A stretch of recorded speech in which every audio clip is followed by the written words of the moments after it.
Live question answer stream, दीनी मसाइल में रहनुमाई किताब व सुन्नत की रोशनी में।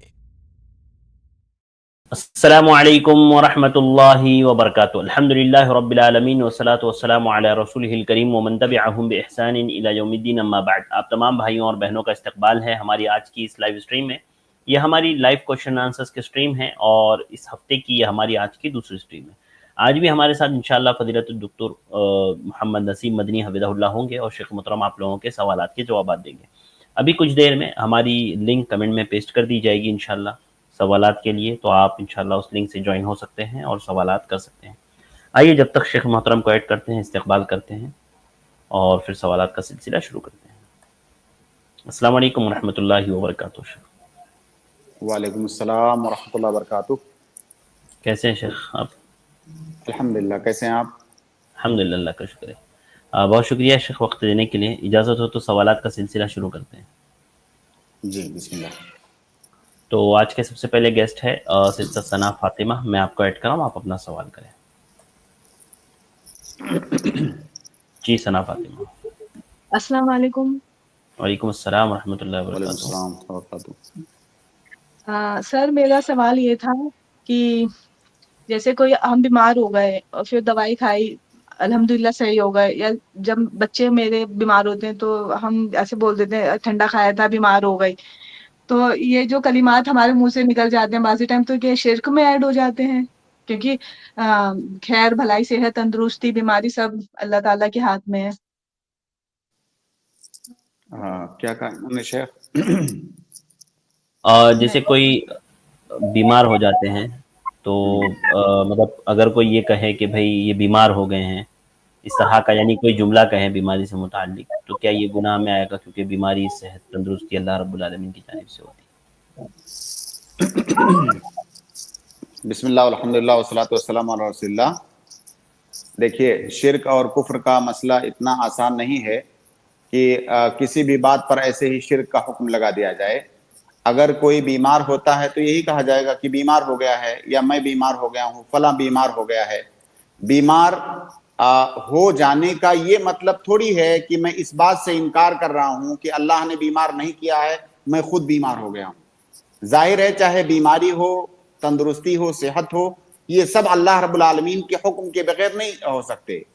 तो जब बंदा ये कहता है कि मैं बीमार हो गया हूं, तो क्या उसका ये मतलब होता है कि अल्लाह के हुक्म के बगैर मैं बीमार हो गया हूं?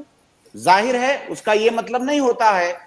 वो अपनी हालत के बारे में बता रहा है, वो सेहत की जिस कंडीशन में है उस कंडीशन के बारे में इत्तला दे रहा है कि मैं इस वक्त बीमार हूं। तो मैं बीमार हो गया हूं का ये मतलब थोड़ी है कि मैंने खुद बीमारी अपने ऊपर मुसल्लत कर ली है या अल्लाह के हुक्म के बगैर मुझे बीमारी हो गई है।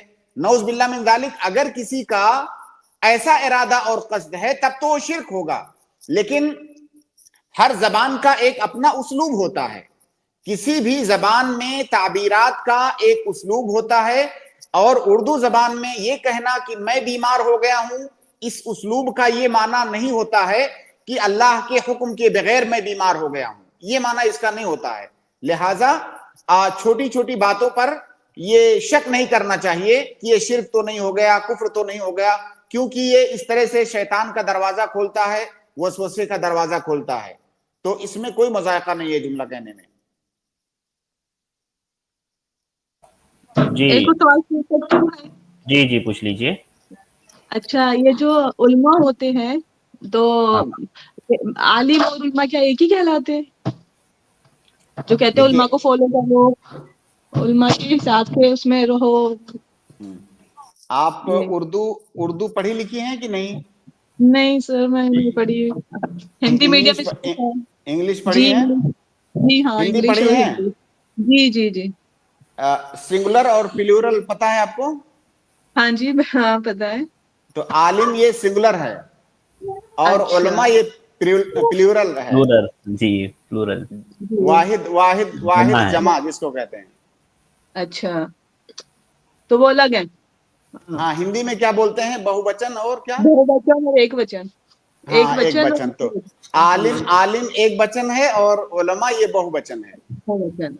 ठीक है जी। ठीक है, जज़ाकल्लाह खैर। जी बारक जी, शुक्रिया। शुक्रिया। اس کے بعد اگلے گیسٹ ساحل محمدی، میں آپ کو ایڈ کر رہا ہوں، آپ اپنا سوال کریں. جی ساحل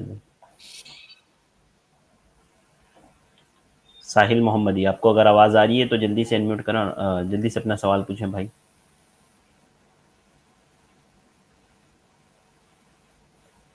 ساحل بھائی آپ کو آواز آ رہی ہے؟ ٹھیک ہے، شاید بھائی اویلیبل نہیں. طیب شعیب، میں آپ کو ایڈ کر رہا ہوں، آپ اپنا سوال کریں.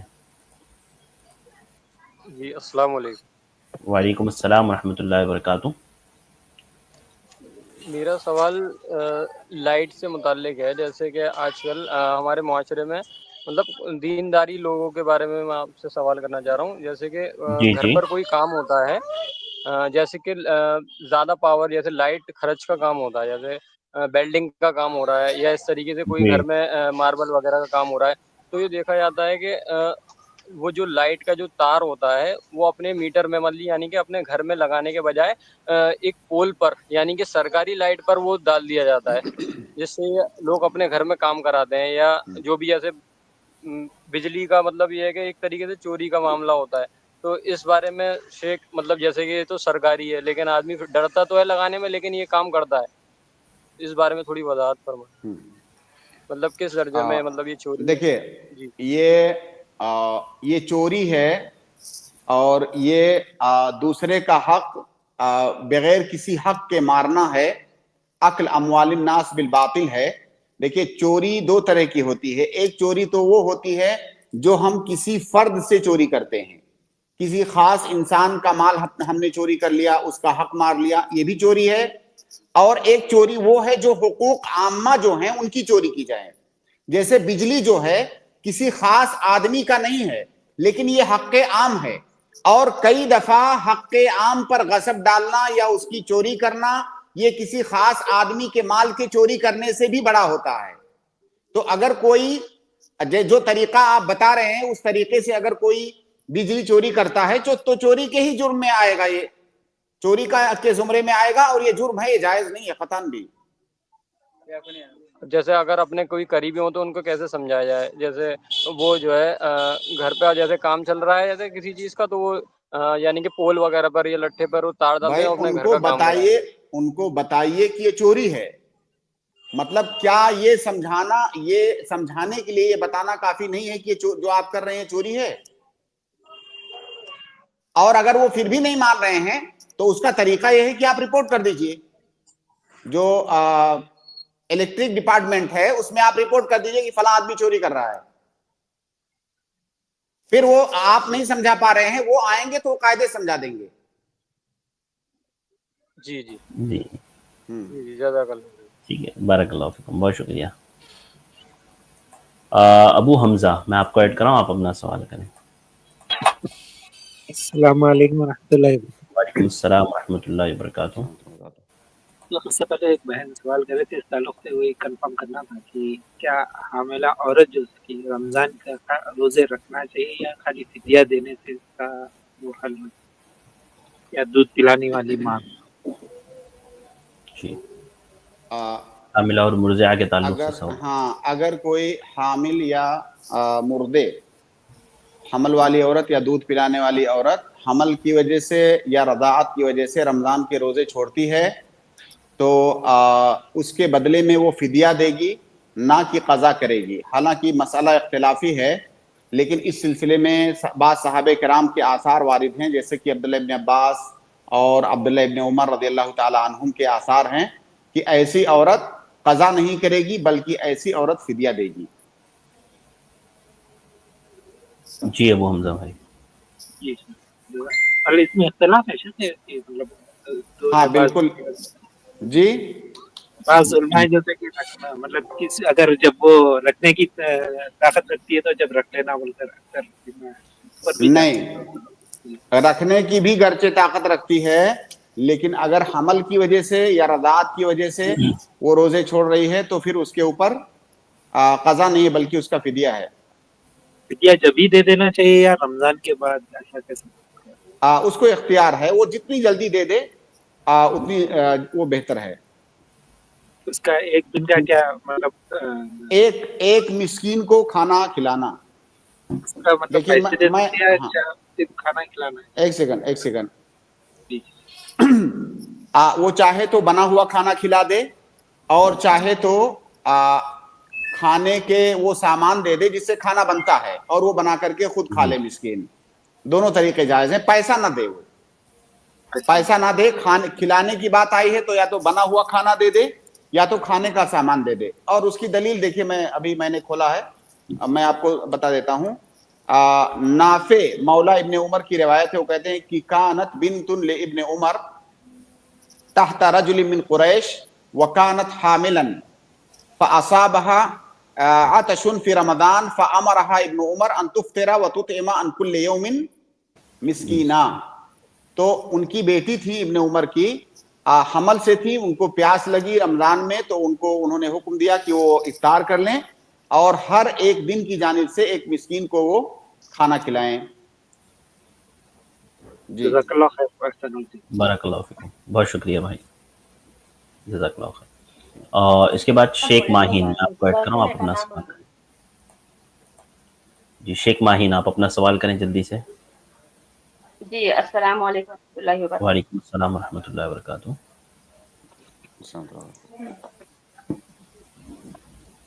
जी फरमाएं। शेख, मेरा सवाल है, आ रही जी आवाज? जी जी आ रही है, बोलिए। तो शेख का ज़कात के ताल्लुक से एक मसला सुने थे।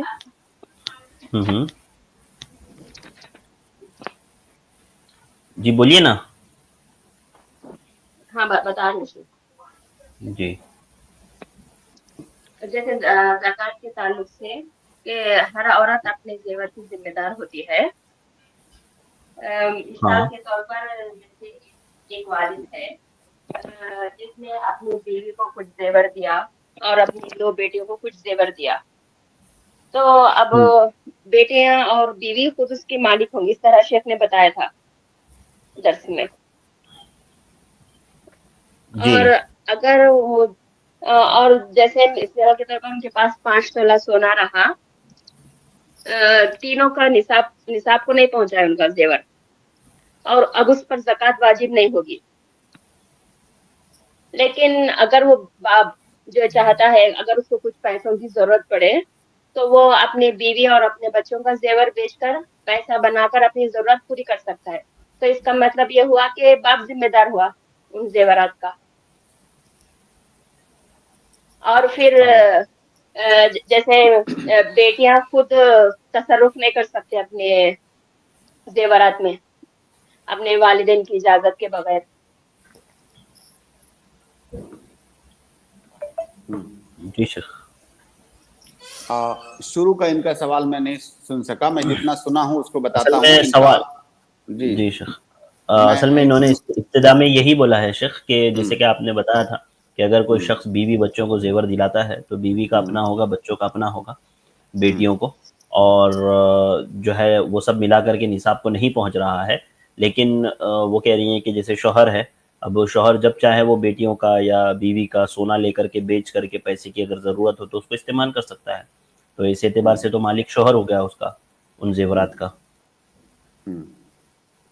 देखिए एक कायदा है, ये आम कायदा है, सिर्फ फ़िक़ही कायदा नहीं है, ये आम जिंदगी में भी एक कायदा है कि मा बुनिया अला ख़तइन फ़हुव ख़तउन। अगर आप बुनियाद टेढ़ी डालेंगे तो इमारत भी टेढ़ी बनेगी। तो असल में जो बुनियाद आपने अभी बनाई है, अपने मुकद्दमा आपने बनाया है अपनी गुफ्तगू के लिए, वो मुकद्दमा ही गलत है। मुकद्दमा कैसे गलत है? अगर किसी बाप ने अपनी बेटी को कोई जेवर हदिया कर दिया या बीवी को जेवर हदिया कर दिया, अब आपका कहना यह है कि वो बाप जब चाहे बेटी का जेवर बेच करके अपना काम चला सकता है, या वो शौहर जब चाहे अपनी बीवी का जेवर बेच करके अपना काम चला सकता है। ये मुकद्दमा बिल्कुल गलत है, 100% गलत है। अब अगर आप ऐसा करती हैं या आपके मुआशरे में ऐसा होता है तो आपके और हमारे करने से वो चीज सही नहीं हो जाएगी। अगर किसी शौहर ने अपनी बीवी को जेवर हदिया कर दिया तो अब वो जेवर उसकी बीवी का है, बेटी को दे दिया तो बेटी का है, बेटी उसकी मालिक है, बीवी उसकी मालिक है, उनकी इजाजत के बगैर वो आदमी उसको नहीं ले सकता है। हाँ, अगर वो अपनी रजामंदी के साथ अपने शौहर को, अपने बाप को वो जेवर दे दें कि मैं आपको दे रही हूं, आप इस्तेमाल कर लीजिए, तब तो कोई मसला नहीं है।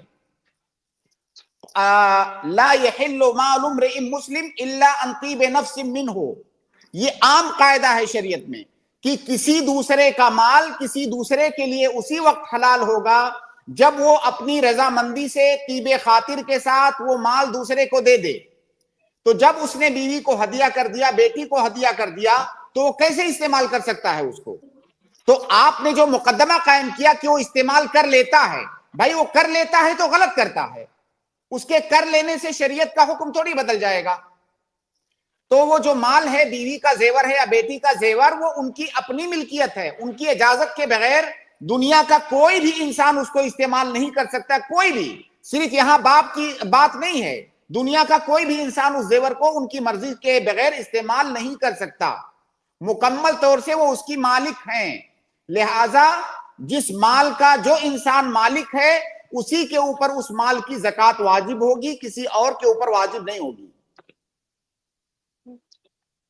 शेख, अगर वो अपने वालिद को इख्तियार दे दे, अब बेटी इख्तियार देते अपने वालिद को माल इस्तेमाल करने का, तो जब ऐसी सूरत में वो ज़कात जमा करके इस्तेमाल निकाल सकते हैं। क्या कहा शेख इन्होंने? लास्ट का थोड़ा सा सिस्टर थोड़ा सा बता दीजिए, क्या कहा आपने लास्ट में? जैसे अगर बेटी वालिद को इख्तियार दे दे कि आप जो चाहे कर सकते हैं, जैसे माशरे में तो ऐसा ही होता है कि वालिद और वालिदैन के जिम्मे ही होता है सब कुछ।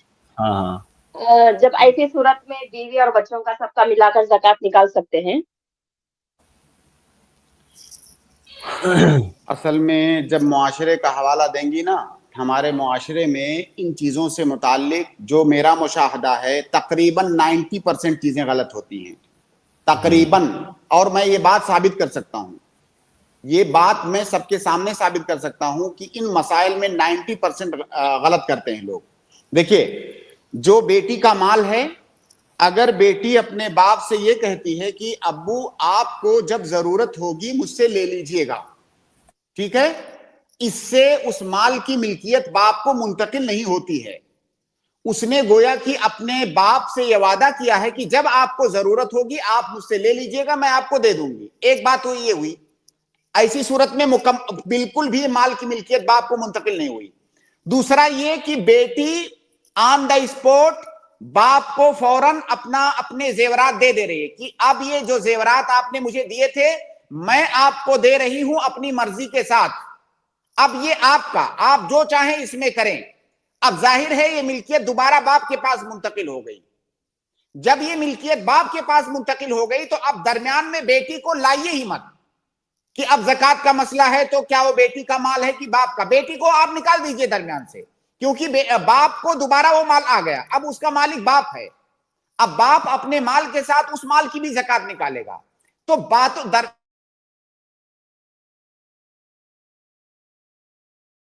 सूरत बदलने से, कैफियत बदलने से, हालात बदलने से शरीयत का हुक्म बदल जाता है। जब तक वो माल बेटी का है तब तक उसमें ज़कात निकालना बाप के ऊपर वाजिब नहीं है। जब वो माल बेटी ने अपने बाप को हदिया कर दिया, हिबा कर दिया, उसकी मिल्कियत को मुंतकिल कर दिया बाप को, अब वो बेटी दरमियान से निकल गई, वो माल बाप का हो गया, अब उसकी ज़कात बाप के ऊपर वाजिब है। लेकिन अगर बेटी ने सिर्फ ये कहा है कि जब आपको जरूरत होगी ले लीजिएगा, तो इससे मिल्कियत नहीं मुंतकिल होती है, गोया कि उसने सिर्फ वादा किया है। जी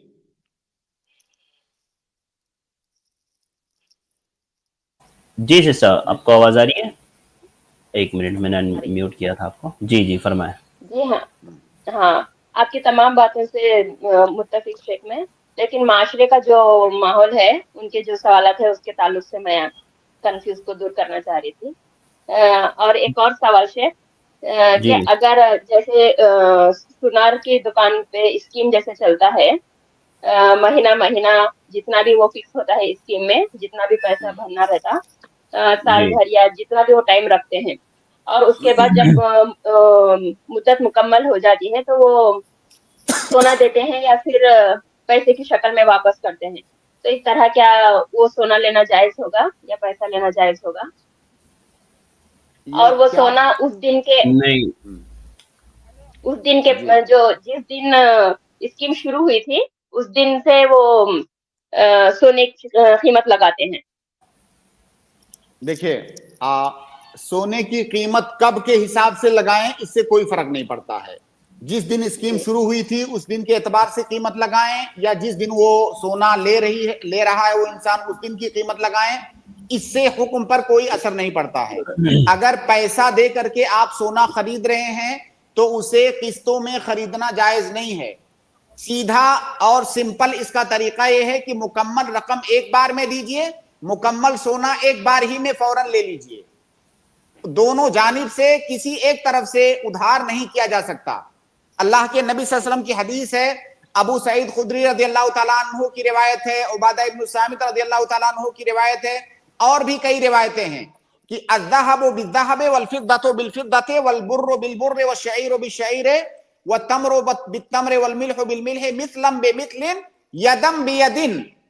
सोने को सोने से, चांदी को चांदी से, और कई सारी चीजों का जिक्र किया। अगर खरीदारी हो रही है तो ये बराबर होना चाहिए और यदम बेयदिन होना चाहिए।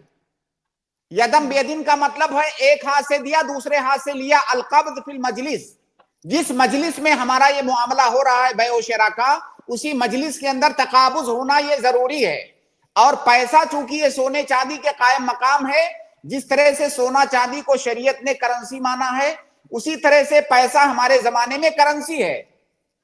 तो पैसा सोने चांदी के मकाम में है। अगर पैसे से सोना या चांदी खरीद रहे हैं तो फिर तकाबुज फिल मजलिस ये शर्त है, उसको उधार नहीं किया जा सकता कि आप थोड़ा थोड़ा पैसा दें बाद में सोना ले लीजिएगा जब कीमत पूरी हो जाएगी। इसके अंदर एक तो सबसे जो वाज़े खराबी पाई जाती है वो जो है रिबन नसीआ जिसको कहते हैं शरीयत की इस्तिलाह में, कि आपने पैसा दिया अभी आप सोना नहीं ले रहे हैं, आपने पैसा दिया सोना आप बाद में लेंगे, लिहाजा ये जायज नहीं है। अगर पैसे की सूरत में वापस ले ले वो जमा हुआ पैसा तो फिर मेरा सवाल ये होगा कि पैसा आपने जमा किस लिए किया था, तो क्या जवाब देंगे आप? जैसे दोनों ऑप्शन रहते हैं शेख, कहीं एक ही ऑप्शन रहता है कि सोना वापस दिया जाता है और कहीं ऑप्शन रहता है कि जमा की हुई रकम भी ले सकते हैं और सोना भी ले सकते हैं। देखिए, जब आप शुरू में जमा करना शुरू किया आपने पैसा, तो जाहिर है आपने इसीलिए जमा करना शुरू किया कि या मैं सोना भी या खरीद सकती हूं या पैसा वापस ले सकती हूं, ठीक है? तो खरीदने का ऑप्शन तो यहां पे मौजूद है, खरीदने का ऑप्शन तो मौजूद है ना, लिहाजा ये जायज नहीं होगा। और किसी को पैसा वापस लेना है तो पैसा वो क्यों जमा करेगा? पैसा बैंक में जमा करेगा, अपने पास रखेगा, सुनार के पास क्यों जमा करेगा? जी शेख, अभी जो मुझसे पहले किसी ने सवाल किया था फिदिये के ताल्लुक से, तो उसमें एक बात ये थी कि अगर एक आदमी को फिदिया 1.5 किलो देना है तो तमाम चीजों को मिलाकर 1.5 किलो बनाया जाएगा, जैसे दाल चावल इन तमाम चीजों को मिलाकर, या सिर्फ चावल 1.5 किलो लेंगे? देखिए, मैंने ये नहीं बताया कि कितना किलो देना है, ये शायद आपसे या तो सुनने में गलती हुई या तो पहले से कोई मालूमा आपके, मैंने बिल्कुल ऐसा नहीं बताया कि 1.5 किलो देना है। जी, पहले की मालूमात है जो कि गलत है बिल्कुल। कुरान में है वअलल्लज़ीना युतीक़ूनहु फ़िद्यतुन तआमु मिस्कीन, तआमु मिस्कीन, कुरान की आयत, कुरान के अल्फाज है तआमु मिस्कीन, एक मिस्कीन का खाना। जब एक मिस्कीन का खाना है तो यहां पर मिकदार कैसे मुतय्यन किया जा सकता है? भाई, एक कोई मिस्कीन है जो 2 रोटी में जिसका पेट भर जाता है, कोई दूसरा मिस्कीन है जो 4 रोटी खाता है, तो आप ये कैसे मुतय्यन कर सकते हैं कि उसका खाना कितना किलो होगा? देखिए, तो हमारी शरीयत में, सुन लीजिए सिस्टर, पहले पूरी बात सुन लीजिए। चल, आपका सिर्फ जवाब देके आगे बढ़ जाता हूं मैं, कुछ इजाफी चीज आपको बताने जा रहा था। देखिए, उसको आपको एक टाइम का खाना देना है ये देख के देना है कि कितना इसकी कितनी खुराक है। सबसे बेहतरीन तरीका तो ये है कि उसको बुला करके आप खिला दीजिए, आप उसको बुला करके खिला दीजिए, जाहिर है जितने में उसका पेट भर जाए उतना खिला दीजिए। और अगर उसको बुला करके खिला नहीं रहे, बना हुआ खाना उसके घर भेज रहे हैं या कच्चा खाना भेज रहे हैं जिसको बना करके खा ले, तो आप एक मुहतात अंदाजे के मुताबिक दीजिए कि आपके यहाँ आमतौर से कितने में एक आदमी का खाना हो जाता है। और जब उसको बनाने खाने का सामान दीजिए तो आप वो सारी चीजें दीजिए जिससे वो खाना बना सके। जैसे आपके यहाँ मान लीजिए गोश्त रोटी लोग खाते हैं, तो आप रोटी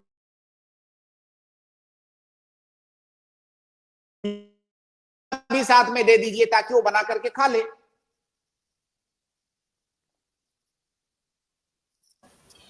जी सर, ठीक है, मैंने म्यूट किया था उनको। ठीक है, बहुत शुक्रिया सिस्टर हमारे साथ ज्वाइन होने के लिए, जज़ाकल्लाहु खैर। इसके बाद में अगले गेस्ट सऊद अहमद को। सऊद अहमद, अस्सलाम वालेकुम। वो पन्निया रहा है जना भाई। जी सऊद अहमद साहब, मैंने आपको ऐड किया। अली, मैं आपको ऐड कर रहा हूँ, आप अपना सवाल करें। जी अली, आपको आवाज आ रही है? मैंने आपको ऐड किया है, अगर आपको आवाज आ रही है तो अनम्यूट करें और जल्दी से अपना सवाल करें। ठीक है, फैयाज। अस्सलाम वालेकुम। वालेकुम अस्सलाम। मेरा सवाल है कि एक्चुअली जैसे अभी फ़िलिस्तीन और इज़राइल में जैसे लड़ाई हो रही है, तो उसमें हम जैसे प्रोडक्ट कुछ अगर एहतियात करते हैं वो टाइम पीरियड में, लड़ाई के पीरियड में, तो वो कैसा है यूएस का और इज़राइल का? मकसद क्या है आपका इससे आप अपने बैकग्राउंड में ना पहले जो आपने एक्स्ट्रा चालू किया है यूट्यूब वगैरह में जो सुन रहे हैं आप, वो बंद कर लें। कुछ चालू तो नहीं है। जी बोले। तो उसमें कैसा है ना कि इम्पैक्ट जैसा अभी वो लोग हथियार खरीदते हैं, हमारे पैसे से अगर मैं कुछ उनको बेनिफिट मिलता है, तो यूएस और इजराइल हथियार खरीदते हैं और वही हथियार ले जा करके वो लोग यूज करते हैं हमारे। जी शेख, दो बातें मैं आपको बताऊंगा। पहली बात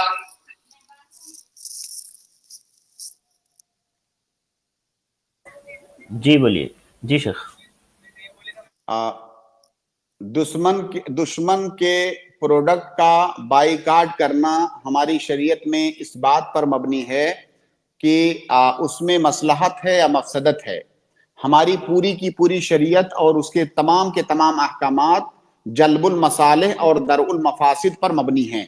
इसका मतलब ये होता है कि किसी भी हुक्म पर उस वक्त अमल किया जाएगा जब उसके अंदर मसलहत का पहलू गालिब हो।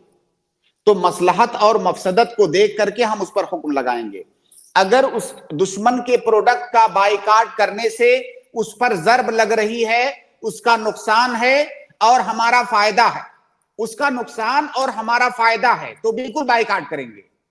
लेकिन अगर उसके प्रोडक्ट का बाइकाट करने से उस पर कोई असर पड़ने वाला नहीं है बल्कि उल्टा हमारा नुकसान है, तब उसका बाइकाट नहीं करेंगे, क्योंकि हमारी शरीयत ये जज्बात पर इसके अहकाम मबनी नहीं है, इसके अहकाम मसालेह और मफासिद पर मबनी हैं। आप एक किसी छोटे से प्रोडक्ट का बाइकाट करके अगर आप ये समझ रहे हैं कि आपने दुश्मन को नुकसान पहुंचा दिया, जबकि आपका ही उसमें नुकसान है, दुश्मन का कोई उसमें खास नुकसान नहीं है, तो हमारी शरीयत के अंदर ये मतलूब नहीं है। तो ये बात बहुत अच्छी तरीके से समझ लें कि बाइकाट करना उस वक्त होगा जब उसमें दुश्मन को नुकसान हो, उस पर आप ज़र्ब लगा पा रहे हो बाइकाट करके, और आपका कोई नुकसान ना हो बल्कि आपका फायदा हो। अब यहां दूसरी बात मैं आपसे ये पूछूंगा कि अभी आप जिस मोबाइल से हमको आपने कॉल किया है, ये मोबाइल कौन सा है? आईएसओ है या एंड्रॉइड है? नहीं, ये तो ठीक है, जो कुछ प्रोडक्ट पे जैसा लगा सकते हैं, जितना इम्पैक्ट पहुंचा सकते हैं उतना तो एटलीस्ट कोशिश कर सकते हैं। क्या साबुन नहीं लगाएंगे? अरे भाई मैंने जी शेख, एक खतीब को मैंने सुना शेख, वो मिंबर से खुतबा दे रहे थे, अपने मोबाइल में नोट बनाया हुआ था उन्होंने, उसमें कुछ देख करके वो खुतबा दे रहे थे, मोबाइल एंड्रॉइड का था उनका, और वो यहां तक के चैलेंज कर रहे थे कि अगर मुसलमानों के अंदर ईमान बचा है तो तमाम प्रोडक्ट का बाइकाट करो इसराइल के। मैं सोच रहा था कि ये एंड्रॉइड जो इनके हाथ में है, ये एंड्रॉइड इसराइल का है, अभी ले जाकर के इसको यूट्यूब पर अपलोड करेंगे, वो भी इसराइल का है। मतलब बेशतर चीजों का कनेक्शन वहीं से है।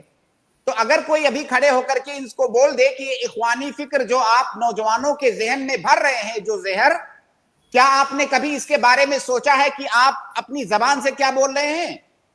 मेरे भाई, इन सब चीजों से कुछ भी नहीं होता है। आवाम छोटी छोटी चीजों का, साबुन का बाइकाट कर दिया, शैम्पू का बाइकाट कर दिया, चिप्स नहीं खाया, इन सब चीजों से कुछ नहीं होता है। अगर हुकूमतें, जो हुकूमतें हैं, वो हुकूमती पैमाने पर अगर बाइकाट करती हैं और ऐसी चीजों का जिसका इंपैक्ट पड़ता है, तो वो चीज मतलूब है। तो मैं कहता हूं कि अगर बाइकाट करना है तो तमाम चीजों का बाइकाट कर दीजिए। जी जी भाई। तो भी थोड़ा इम्पैक्ट नहीं कर सकते, मतलब अगर अपने end से जैसे अगर देखिए 100% करना है तो 100%। आपको करना है, आप कीजिए। मेरे कहने का मतलब सिर्फ ये है कि इससे आप लोगों को ये मैसेज मत दीजिए कि मैंने इस्लाम के लिए कोई बड़ा काम कर दिया, एक साबुन नहीं लगाया। भाई, जो बड़ी चीज है उसका इस्तेमाल आप कर रहे हैं, छोटी सी चीज का बाइकाट करने से आपको क्या मिलेगा? तो लोगों के अंदर इसकी तशहीर मत कीजिए। आपको नहीं करना है, आपको नहीं पसंद है, मत कीजिए, बहुत अच्छी बात है। जी, बहुत शुक्रिया। दूसरा एक था कि घर में दाखिल होने की दुआ, एक जो है बिस्मिल्लाह वलजना बिस्मिल्लाह खरजना वाला रब्बिना तवक्कल। हाँ, कई सारे उलमा ने इस रिवायत को ज़ईफ करार दिया है। तो आप बिस्मिल्लाह कह करके दाखिल होइए, इंशाल्लाह इतना काफी है। ठीक है, शुक्रिया। एक छोटा सा 7.5 तोला अगर सोना कम नहीं है भाई, तो उसमें कुछ कर सकते हैं, उसमें देना कंपलसरी है क्या? अगर 85 ग्राम सोना है, 85 ग्राम या उसके ऊपर, तो उसमें ज़कात वाजिब है। उससे नीचे है तो ज़कात वाजिब नहीं है। अगर 85 ग्राम से नीचे है और उसके साथ आपके पास इतना कैश है जितने से 85 ग्राम पूरा हो सकता है वो सोना, तब भी ज़कात वाजिब है। लेकिन अगर इतना नहीं है तो ज़कात वाजिब नहीं है। ठीक है, बहुत शुक्रिया खैर, जज़ाकल्लाह खैर। इसके बाद मैं हैदर फैज को ऐड कर रहा हूँ, आप अपना सवाल करें। जी, जल्दी से अनम्यूट करें भाई। अस्सलाम वालेकुम।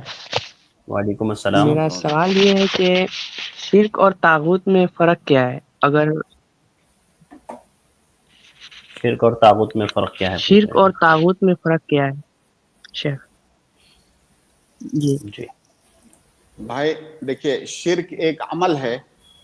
शिर्क एक अमल है, शिर्क किसी इंसान का नाम नहीं है। और तागूत वो लोग हैं जो अल्लाह रब्बुल आलमीन की हुदूद को तजावुज करते हैं, चाहे वो शिर्क की शक्ल में हो, कुफ्र की शक्ल में हो, फसाद फिल अर्ज की शक्ल में हो। तो वो लोग मुराद हैं जो ये मासी का इर्तिकाब करते हैं। लेकिन शिर्क वो अमल है। और तागूत में फ़र्क क्या है पूछ रहे शेख? वो शिर्क और तागूत में फ़र्क क्या है? वही बात तो मैं कह रहा हूं। तागूत ये अमल नहीं है। तागूत ये अमल नहीं है, तुग़यान ये अमल है। जैसे एक होता है शिर्क, एक होता है मुशरिक। तो शिर्क अमल है, मुशरिक अमल करने वाले को मुशरिक कहते हैं, शिर्क करने वाले को मुशरिक कहते हैं। अब तुग़यान करने वाले को तागूत बोलेंगे। जी भाई। जी हैदर भाई, मैंने, आप म्यूट है। हाँ जी, बोले। बोल रहे हैं कि फिरौन किस में आएगा, तागूत में आएगा कि शिर्क में आएंगे? फिरौन जो काफिर। मेरे भाई जैसे मैं कैसे समझाऊं आपको? देखिए, एक होता है अमल, एक होता है अमल करने वाला। तो शिर्क जो है ना, ये कोई अमल है। अब उस अमल को जो करेगा उसको मुशरिक कहेंगे। तुग़यान एक अमल है, उस अमल को करने वाला तागूत है। तो फिरऔन को शिर्क नहीं कहेंगे, फिरऔन को मुशरिक कहेंगे, तागूत कहेंगे, क्योंकि वो कोई अमल नहीं, वो एक इंसान है जो अमल कर रहा है।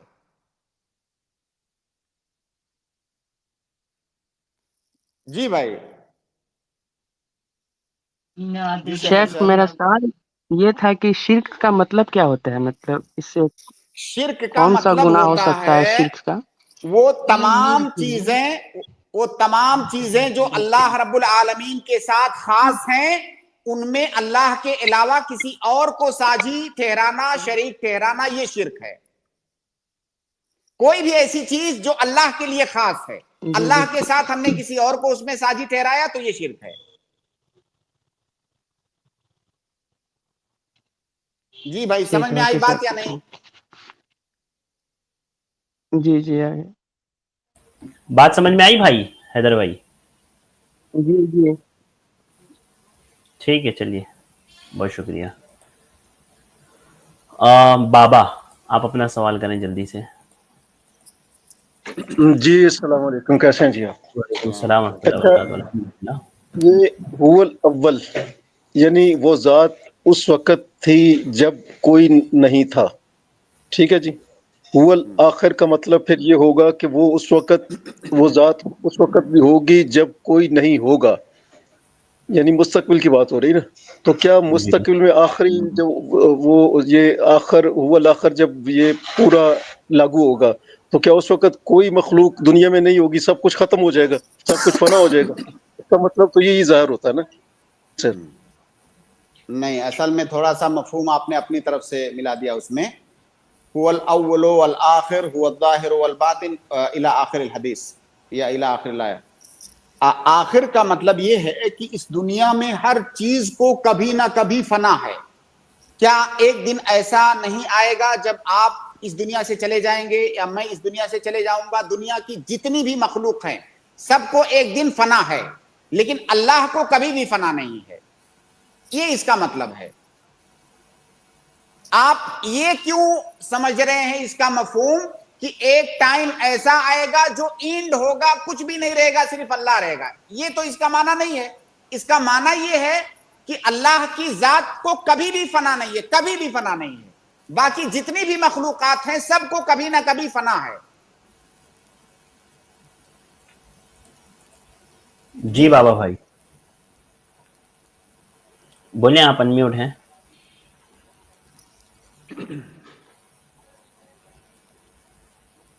جی بابا بھائی آپ کو آواز آ رہی ہے؟ اور ہر چیز میں مٹ جانا ہے جی، اور اس نے رہنا ہے آخر میں، تو وہ آخر کون سا ہے آخر بتائیے؟ وہ میں آخر تو یہی آخر مطلب سے ہے نا کیا کہ مراد جب ہے؟ وہ میرے بھائی، آخر کا مطلب آپ اپنی طرف سے کیوں متعین مثلا کر رہے ہیں؟ کہ آخر کا مطلب آپ کس وقت کو آخر مان رہے ہیں؟ جب آخری تو کہیں گے نا یہ آخر میں ہے، تو اللہ کے ساتھ آخر میں ہے، تو باقی تو کچھ بھی نہیں ہوگا تو آخر کہلائے گا نا، جس طرح وہ اول کہلایا ہے۔ اچھا، آپ تو اس وقت بتائیے کچھ کہ بھی کیا نہیں تھا تو اول کہلایا نا۔ آج سے 100-150 سال کے بعد آپ رہیں گے؟ نہیں رہیں گے، وہ آپ کا آخر ہے اس دنیا نہیں، میں۔ میں تو نہیں رہوں گا، ہاں، تو اسی طرح ہر میرا تو مخلوق کا آخر فنا ہے، لیکن اللہ کا آخر کبھی نہیں ہے، تو اس کا اللہ کو مطلب کبھی فنا نہیں ہے۔ جی ٹھیک، چلیں صحیح، تھینک یو جی، تھینک یو، تھینک یو، سمجھ میں آئی شکریہ بات جی، بھائی؟ اطمینان نہیں ہوا بھائی شکریہ آپ کو؟ شکریہ۔ دیکھیے، اصل میں شیخ وہ یہ جو کائنات ہے، یہ جو کائنات ہے، یہ جو دنیا ہے، اس کو فنا ہے۔ ایک دن قیامت آئے گی، تمام چیزیں، اس قیامت تک میں تمام چیزیں فنا ہو جائیں گی، لیکن اللہ رب العالمین رہے گا۔ قیامت کے بعد ایک دوسری زندگی ہم کو ملے گی، جب قیامت آئے گی ہم کو ایک دوسری زندگی ملے گی، لیکن اللہ رب العالمین تو ہمیشہ سے ہے اور ہمیشہ رہے گا، اس کو کبھی بھی فنا نہیں ہے۔ یہ اس کا مطلب ہے۔ جی ٹھیک ہے، بہت شکریہ بابا بھائی۔ ابو جبران میں آپ کو ایڈ کراؤں، آپ اپنا سوال کریں۔ السلام علیکم ورحمۃ اللہ وبرکاتہ۔ وعلیکم السلام ورحمۃ اللہ وبرکاتہ۔ شیخ، ایک حدیث ہے جس کا مفہوم یہ ہے کہ رسول اللہ صلی اللہ علیہ وسلم کہیں اپنے گھر سے نکلے ہیں اور کچھ صحابہ جو ہے یہ آپس میں ڈسکس کر رہے تھے کچھ آیتوں، قرآن کی آیتوں کے بارے میں، تو آپ صلی اللہ علیہ وسلم نے اس پہ ناراضگی کا اظہار کیا اور یہ کہا کہ مطلب آپ قرآن کی آیتوں کو ایک دوسرے کو مار رہے ہو، اور اس سے منع کیا۔ اب اگر مان لیجئے جو خاص طور پہ اشعری یا ماتریدی لوگ ہیں ان کو کچھ جب صفات کے بارے میں بتاتے ہیں تو وہ آیت کو ہم دوسری، اس کے مقابلے میں دوسری آیت پیش کرتے ہیں، تو ان دونوں صورت حال میں کوئی مطابقت ہو سکتی ہے کیا کوئی تطبیق دی جا سکتی ہے؟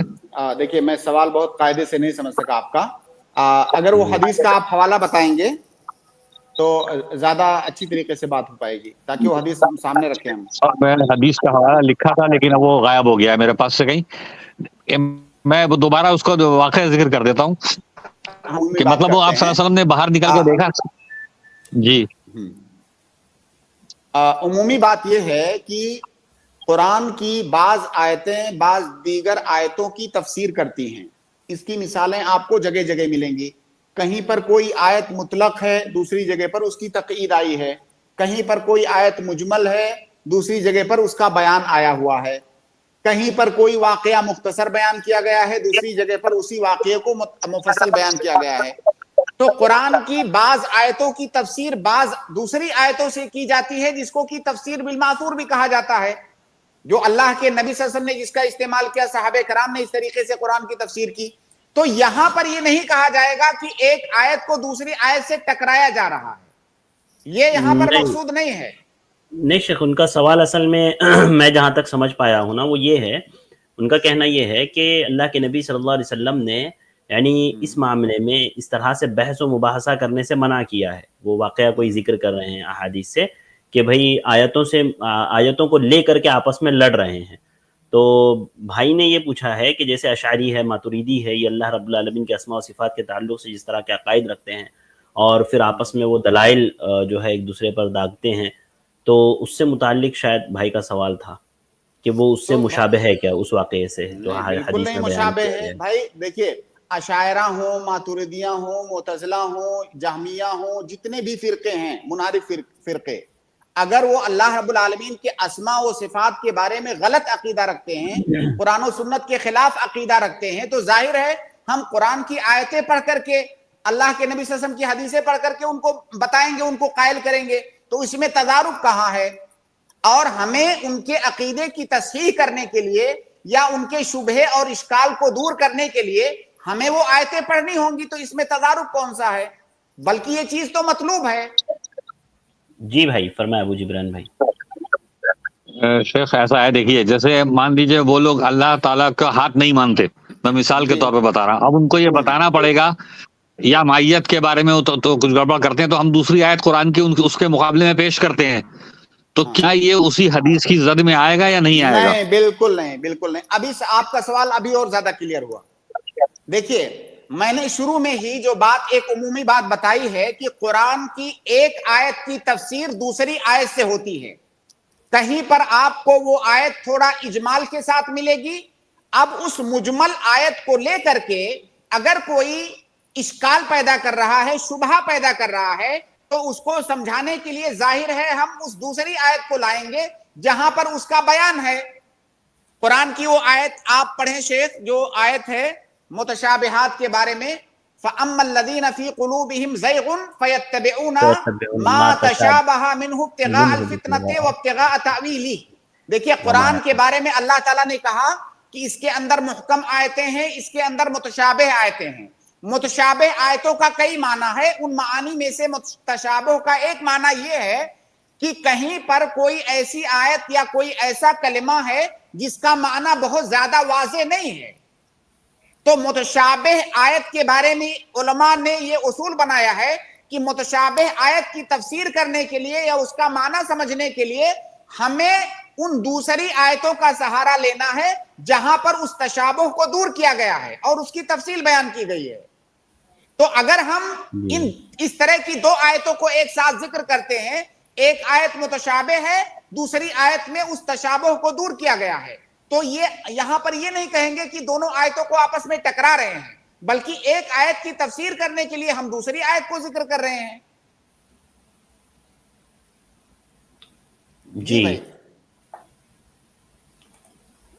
جی ابو جبران بھائی آپ پھر میوٹ ہو گئے بھائی, میں نے انمیوٹ کیا تھا, دوبارہ انمیوٹ کر لیں آپ جلدی سے. جی شیخ ماتا میں یہی پوچھنا چاہ رہا تھا, کیونکہ بسا اوقات یہ ہوتا ہے کہ ہمیں ان کی تفصیل بتانے کے لیے کہ بھائی آپ جو ایک آیت کو لے کے دوڑ لگا رہے ہیں اس کی تشریح دوسری آیت کر رہی ہے. میں مثال دے دیتا ہوں, یعنی جب دو ہاتھ کا ذکر کریں گے تو بتا دیا کہ بھائی مسلم میں حدیث بھی موجود ہے, کیا किल्तल यदई यमीन या कुछ ऐसे यही अल्फाज हैं, या बल यदाहु मबसूततान। जी बिल्कुल बिल्कुल, आप यही बिल्कुल आपकी बात सही है। तो इसको तजारुब नहीं कहेंगे, इसको तफसीर कहेंगे। एक आयत की तफसीर दूसरी आयत से हो रही है और यही चीज मतलूब है। बस जज़ाकल्लाह खैर। बहुत शुक्रिया, जज़ाकल्लाह खैर, जज़ाकल्लाह खैर जिब्रान भाई, बारकल्लाहु फीकुम। एमडी मैं आपको ऐड कर रहा हूँ, आप अपना सवाल करें। अस्सलाम वालेकुम शेख। वालेकुम अस्सलाम रहमतुल्लाहि व बरकातहू। शेख मेरा सवाल है कि मैं किराना दुकान चलाता हूँ, तो किसी मतलब मारवाड़ी से मैं सामान लेके आता था, पहले नकदी में लेके आता था, तो दुकान उसका बहुत ज़्यादा चलने के कारण वो जैसे हम सामान लेने के लिए भेजे गाड़ी, तो वो सामान दे दिया हमको और पर्ची 2 दिन 4 दिन के बाद भेजेंगे, तो ऐसा चलते रहता था। बीच में क्या हुआ, इतना उसको चाहे उसका तबीयत खराब हो चाहे कुछ दिक्कत हो, वो लमसम 2-3 पर्ची मेरा रख लिया वो, मतलब मैं सामान खत्म हुआ, हम सामान लिखा दिए, सामान वो भेज दिया, पर्ची उसी के पास है, ना हमको भेजा ना कुछ। तो एक साथ में 3 पर्ची लमसम 3 पर्ची होना चाहिए। अब अगला हमको 2 पर्ची दे रहा है, हम उसको पूछ रहे हैं कि भैया और एक पर्ची, तो उनका कहना है कि 2 ही पर्ची है, अगर मिलेगा तो हम भेजवा देंगे, लेकिन लमसम 2-3 महीना हो गया अभी वो पर्ची दे नहीं रहा है। तो वो लमसम मेरा जहन बोल रहा है कि 50-55 हजार या 60 हजार रुपए का आसपास होगा। तो इतना अमाउंट का दिक्कत हो गया उसका, तो उसको आइडिया भी नहीं है। तो अब जो है वो पैसा अगर हमको देना है तो हम अपने मन से दे दे या अगला को बोले हाँ भाई इस चीज का क्या करना होगा, तो इस चीज का हमको जवाब चाहिए। देखिए इसीलिए ये जो अभी आपने परेशानी बताई ना, इसी परेशानी से बचने के लिए हमारी शरीयत ने हमें ये उसूल बताया है कि जब हम कोई चीज खरीदें या बेचें तो ऐसी सूरत में जो चीज खरीदी जा रही है, जो चीज बेची जा रही है, दोनों का मालूम होना ये जरूरी है, उसके अंदर जहालत नहीं होनी चाहिए। हम सामान कितना ले रहे हैं ये भी पता होना चाहिए, सामान की नौइयत, उसके सिफात, तमाम चीजें पता होनी चाहिए। इसी तरह से कीमत भी पता होनी चाहिए, उसके अंदर जहालत नहीं होनी चाहिए। तो अब ये मसला क्यों आया है? ये मसला इसी वक्त आया है कि जब खरीदा और बेचा आप लोगों ने तो मामला क्लियर नहीं था, तो इसलिए खरीदते और बेचते। और शेख आपको आवाज आ रही है? या जो यानी जो जी अभी बोले, कट गई थी शेख आवाज। जी सर। हाँ, तो खरीदते वक्त जो चीज खरीदी जा रही है, बेची जा रही है, उसका मुकम्मल इल्म होना ये जरूरी है तरफैन के लिए। तो इसीलिए हमारी शरीयत ने ये उसूल बनाया है, जो परेशानी अभी आप बता रहे हैं। बहरहाल आइंदा आप इससे परहेज करें, और जो परेशानी अभी आ चुकी है उसका हल यही है कि दोनों आदमी बैठ करके आपस में तय करें कि जो सामान गया था वो कितनी कीमत का था। आप एक अंदाजा भी लगा सकते हैं दोनों आदमी अपनी रजामंदी से, लेकिन आइंदा इससे परहेज करें कि बातें बिल्कुल मुकम्मल तौर से क्लियर होनी चाहिए कि मैं कितना सामान लाया, कितनी कीमत का लाया, और पूरा वो लिखा होना चाहिए हिसाब किताब, वरना बाद में इसी तरह का मसला पैदा होगा, आपस में बाद में इख्तिलाफ भी हो सकता है।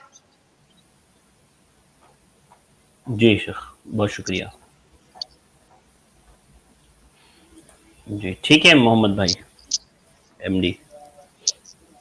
जी ठीक। जज़ाकल्लाह खैर। महदी हसन, आपका डिवाइस नॉट कनेक्टेड दिखा रहा है, आप अपने माइक और कैमरे को अलाउ करें तो आपका डिवाइस कनेक्ट होगा। साइम मैं आपको ऐड कराऊँ, आप अस्सलाम वालेकुम वरहमतुल्लाह। वालेकुम अस्सलाम रहमतुल्लाहि व बरकातहू। जी खवातीन को भी फर्ज नमाज के लिए पहले तकबीर कहनी होगी या नहीं? इकामत के बारे में सवाल है इनका शेख भाई का। हाँ, ये भी मसला रहा है कि क्या खवातीन के लिए इकामत है कि नहीं। सही बात यह है खवातीन की इकामत के लिए कोई भी हदीस साबित नहीं है, इसलिए बहुत सारे उलमा ने जिक्र किया है कि खवातीन के लिए इकामत नहीं है। लेकिन कुछ दीगर उलमा ने इस बात की इजाजत दी है कि खवातीन अगर ऐसी जगह पर नमाज पढ़ रही हैं जहां से आवाज बाहर अजनबी मर्दों के पास नहीं जाती है तो वो इकामत कह सकती हैं। तो बहरहाल आपके सवाल के जवाब में खुलासा ये है कि अगर ऐसी जगह पर, सेपरेट जगह पर खवातीन नमाज पढ़ रही हैं जहां से आवाज बाहर नहीं जा रही है तो इकामत कहने की गुंजाइश उन्हें है। اور اگر ایسی جگہ پر ہیں جہاں دوسرے لوگوں تک آواز جا سکتی ہے تو پھر اقامت نہیں کہیں گے. جو چھوٹے بچے جیسے 10 اور 11 سال کے آس پاس کے ہوں ان کے لیے کیا حکم ہوگا؟ کیا چھوٹے بچے جو ہوتے ہیں نا 10 11 سال 12 سال کے جو بچے اگر اکیلے میں نماز پڑھ رہے ہیں فرض کی ادائیگی کر رہے ہیں فرض نماز کی تو ان کے لیے وہ بھی اقامت کہیں گے. ان کے لیے اقامت کہنا سنت ہے. اگر وہ جماعت سے پڑھ رہے ہیں تو جماعت کے ساتھ اقامت واجب ہے. کوئی تنہا پڑھ رہا ہے تو اس کے لیے اقامت سنت ہے. جی جزاک اللہ. ٹھیک ہے, بارک اللہ فیکم, بہت شکریہ بھائی. اس کے بعد میں اگلے گیسٹ کو ایڈ کروں, عاطف سہیل, میں آپ کو ایڈ کر رہا ہوں, آپ اپنا سوال کریں. السلام علیکم ورحمۃ اللہ وبرکاتہ شیخ. وعلیکم السلام ورحمۃ اللہ وبرکاتہ. شیخ اصل میں میرے لیے اہم سوال ہے, تھوڑا 2 سوال کر کے میں کوئٹ ہو جاؤں گا. جی اجازت دیجیے 2 سوالوں کے لیے. ہاں بولیے. شیخ پہلا سوال یہ ہے کہ اگرچہ ہم سفر کرتے ہیں, ٹرین میں سفر کرتے ہیں, رات کے وقت پہ سفر کرتے ہیں اور رات کو سو گئے تھے, جب نیند میں جی ہم احتلام ہو گیا, جب ہمیں اپنے ڈیسٹینیشن کو پہنچتے ہیں تو صبح ہو جاتا, یعنی فجر کا وقت داٹ جاتا. اور ہم کو ٹرین میں غسل کرنے کا موقع نہیں ملے گا, تو اس صورت میں کیا کرے شیخ؟ یہ پہلا سوال ہے. ابھی ایک ہمیں اپنی فی الحال ڈیسٹینیشن پہنچ کر غسل کرے یا کیا کرے شیخ؟ دیکھیے, اگر ٹرین میں عام طور سے ٹرین میں پانی ہوتا ہے, باتھ روم بھی ہوتا ہے, پانی بھی وہاں پر ہوتا ہے, آپ وہاں پر غسل کیجئے. دیکھیے نماز کو اس کے ٹائم سے نکال دینا, ڈیلے کر دینا, یہ کسی بھی صورت میں جائز نہیں ہے. تو پہلی بات, اگر غسل کرنے کی ادنا سی بھی گنجائش ہے تو آپ غسل کریں گے, اور اگر غسل نہیں کر سکتے, مان لیجئے پانی ہی نہیں ہے ٹرین میں, یا کوئی ایسی سچویشن ہے کہ غسل کسی بھی صورت میں ممکن ہی نہیں ہے, تو ایسی صورت میں آپ تیمم کریں گے. تیمم کی گنجائش تو ہے نا وہاں پہ, جی, تو تیمم کر کے آپ نماز پڑھیں گے. اگر تھوڑی دیر کے لیے فرض کر لیں, تھوڑی دیر کے لیے فرض کر لیں کہ تیمم کی بھی گنجائش نہیں ہے, جو کہ ممکن نہیں ہے, یہ ہم صرف فرض کر رہے ہیں, تو ایسی صورت میں بھی آپ کو ایسے ہی نماز پڑھنا ہے. کسی بھی صورت میں نماز کو اس کے وقت سے مؤخر کرنا جان بوجھ کر کے یہ جائز نہیں ہے, ہر صورت میں پڑھنا ہے آپ کو. جی شیخ, ہم اس صورت میں تیمم کر کے اپنی نماز ادا کر سکتے ہیں؟ بالکل کر سکتے ہیں, لیکن اگر غسل کی گنجائش ہے تو تیمم نہیں کر سکتے. ٹھیک ہے شیخ, ٹھیک ہے, بہت شکریہ. ان کے پلیٹ فارم ٹرین کے جو کھڑنے کا جگہ رہتا وہاں پہ مار کے بس تیمم کر سکتے, وہاں پہ مٹی رہے گی نا تھوڑا. اب وہ کہیں بھی کریں, آپ نے بتا دیا نا, شیخ نے آپ کو بتا دیا تفصیل سے جواب اس کا, تو اب آپ مناسب سمجھتے ہیں کہ کہاں ہو سکتا ہے تیمم, کہاں نہیں ہوگا. ٹھیک ہے, بہت شکریہ عاطف سہیل بھائی. جزاک اللہ خیر شیخ وقت دینے کے لیے. چونکہ وقت ہمارا ختم ہوا تو یہیں پر آج کی اسٹریم کو ہم لوگ ختم کرتے ہیں. اللہ آپ کو جزائے خیر دیں, انشاءاللہ اگلی اسٹریم میں ملاقات ہوگی. شیخ السلام علیکم ورحمۃ اللہ وبرکاتہ. اس کے بعد میں اپنے تمام بھائیوں اور بہنوں کا شکر گزار ہوں. الحمدللہ آپ لوگ جڑے رہے ہیں, اپنے سوالات کی امید کرتے ہیں آپ کو تشریف و جوابات ملے ہوں گے. اور معذرت خواہ ہوں ان بھائی بہنوں سے جن کو موقع نہیں مل پایا. کچھ نے پرائیویٹ کمنٹ میں بھی سوالات کیے تھے لیکن میں نہیں لے پایا وقت کی کمی کی وجہ سے. تو مجھے دیجیے اجازت, انشاءاللہ کل پھر ملاقات ہوگی. السلام علیکم ورحمۃ اللہ وبرکاتہ.